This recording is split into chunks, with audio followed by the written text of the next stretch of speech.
కొండ నాలికకు మందెత్తే ఉన్న నాలికనే ఊడిందన్నట్టు అయింది ధరణి వచ్చినాక కొందరి భూమి జాగల పరిస్థితి. ఇప్పటికీ భూమి పంచాదులు పరిష్కారం కాక తహసీల్దార్ ఆఫీసుల చుట్టూ తిరుగుతూనే ఉన్నారు కొంతమంది. ఇంకొందరైతే దళారీగాలను నమ్మి పైసలు కూడా ముట్ట చెప్తున్నారు. రోజు పోయి ఆఫీసర్ల కాళ్ళు మొక్కినా వాళ్ళు సర్వేలు చెయ్యరు, రికార్డులు తీయరు, పరిష్కారం చూపరు. ఆ పరిష్కారం ఎందుకు చూపరో అందరికీ ఎరుకున్న ముచ్చట్నే కదా.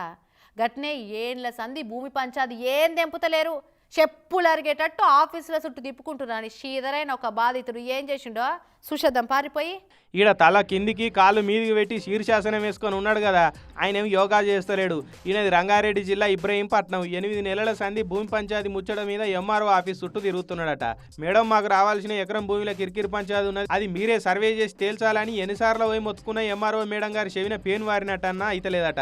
అంతేనా బ్రదరు, చెప్పవు? గతంలో కూడా 3-4 సార్లు కలవడం జరిగింది. మేము వచ్చిన ప్రతిసారి కూడా మా నాన్నను నన్ను మీరు ఇదే ఫస్ట్ టైం రావడం అని చెప్పింది. ఎమ్మెల్యే ముందు కూడా అర్జీ ఇవ్వడం జరిగింది. అప్పుడు కూడా ఇదే మొదటిసారి రావడం అని చెప్పడం జరిగింది.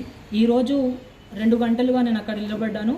ఎంఆర్ఓ గారు ఆఫీస్ నుండి బయటికి రాకుండా, వచ్చిన వాళ్ళను లోపలికి పిలవకుండా. ఇవాళ కూడా పోతే మేడం అసలే కానలేదట. చీదరైపోయిన బాధితుడు ఈ తీరులో శీర్షాసనం వేసి నిరసన చేసిండు. ఇక అందరూ ఆయన తానికి వచ్చి చూస్తుండే వరకు మేడం కూడా గప్పుడు కుర్చీలకెళ్ళి లేచి బయటకు వచ్చిందట.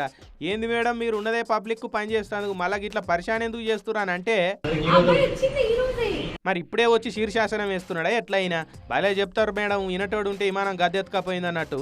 ఎప్పుడు అడిగినా ఇప్పుడే వచ్చిండని చెప్పి భలే తప్పించుకుంటున్నారట కదా అని అక్కడ ఉన్నోళ్ళు తహసీల్దార్ మేడం మీద గరం అయ్యారట. ఇష్యూ మొత్తం అడిగాను, తను అంతా చెప్పేశాడు. నేను కూడా అన్నాను, అది సీలింగ్లో ఉంది కాబట్టి దాన్ని సర్వే చేయించి దాని ప్రొసీజర్ ఏది ఉంటుందో అదంతా చూసి దాంట్లో నేను జెన్యూన్గా ఉంటే చేసి పంపిస్తాను అని చెప్పి. మరి ఆ పని ఏదో ముందుగాలే చేయొచ్చు కదా మేడం, గిన్నిసార్లు ఎందుకు తిప్పించుకుంటున్నారు మమ్మల్ని కూడా అని ఎంఆర్ఓ ఆఫీస్ దిక్కు పోయిన వాళ్ళు అంతగా మేడాన్ని తిట్టుకుంటా వేయరట పాపం.